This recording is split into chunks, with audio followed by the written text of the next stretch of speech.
Hello guys, welcome to my channel and welcome to this video. My name is Prasad and I am working as an Android developer for more than 13 years now. I have created this playlist for all those Android developers who are interested to start learning Kotlin language and use it for Android mobile application development. So let's take a quick overview of what you can expect in this overall playlist of Kotlin programming language complete course.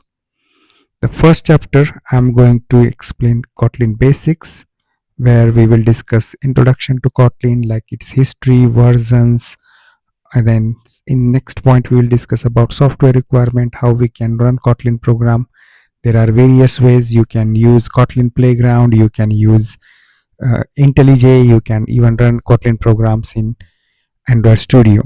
So Kotlin, next we are going to discuss why Kotlin is declared as an official language for Android mobile application development over Java. For Java, Kotlin has lots of advantages that we are going to discuss. After that, we will discuss about data types in Kotlin, then variables. There are three types of data declarations: val, var, const. Val, we are going to discuss in detail about that. The most important feature after that is null safety, which ensures program will not crash due to null pointer exceptions. We are going to discuss in depth about that. We will also discuss about different operators.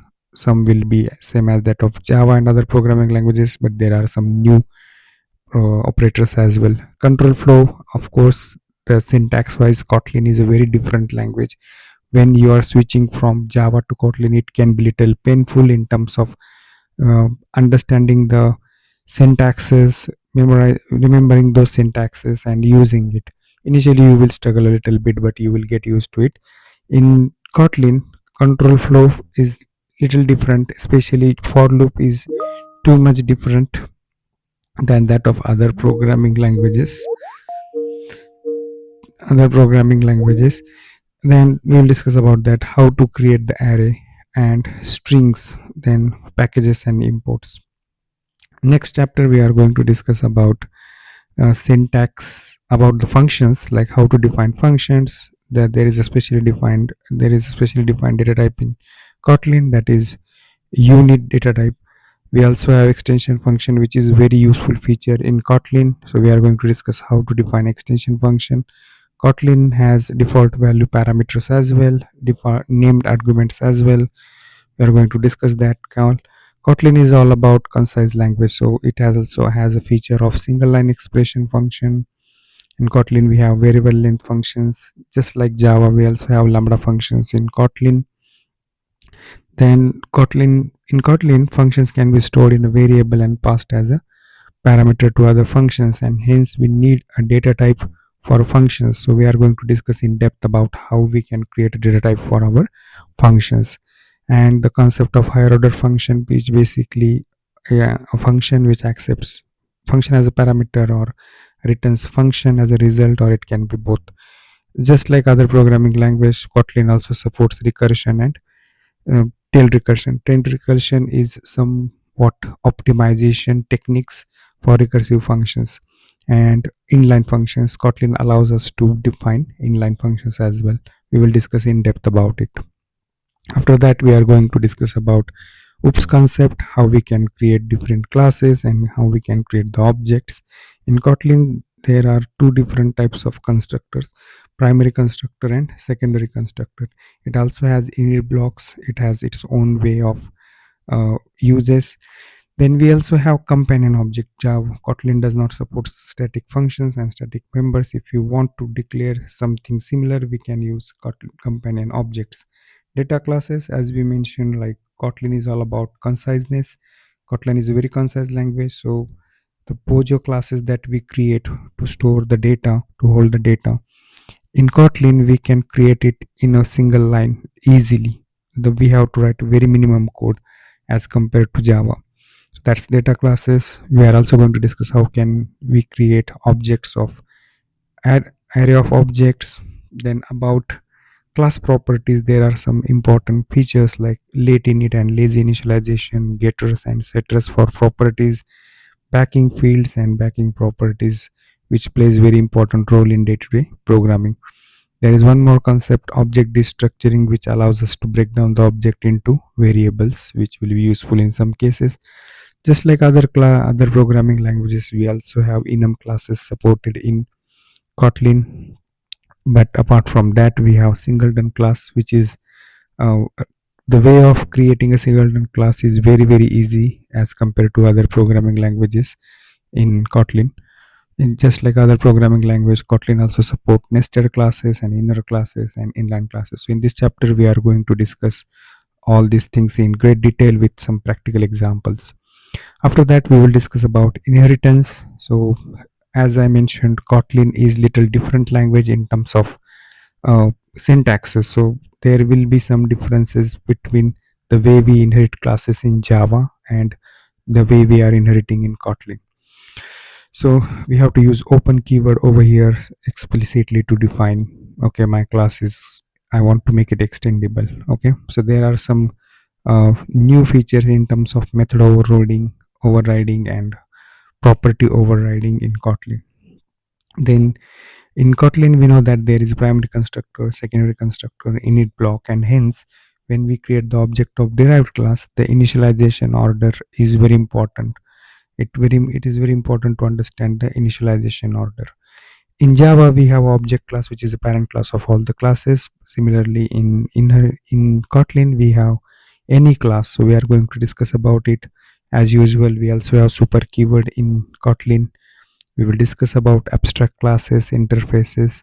In Java, we have anonymous classes.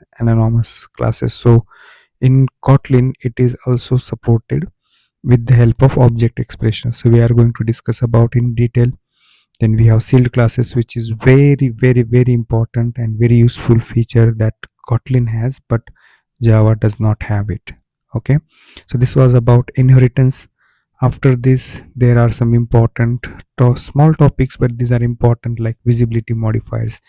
In Kotlin, we have private, public, protected, internal, these access modifiers, and these access modifiers are affecting visibility of variables at package level, at module level, and also there is a way we can create the private constructor in Kotlin.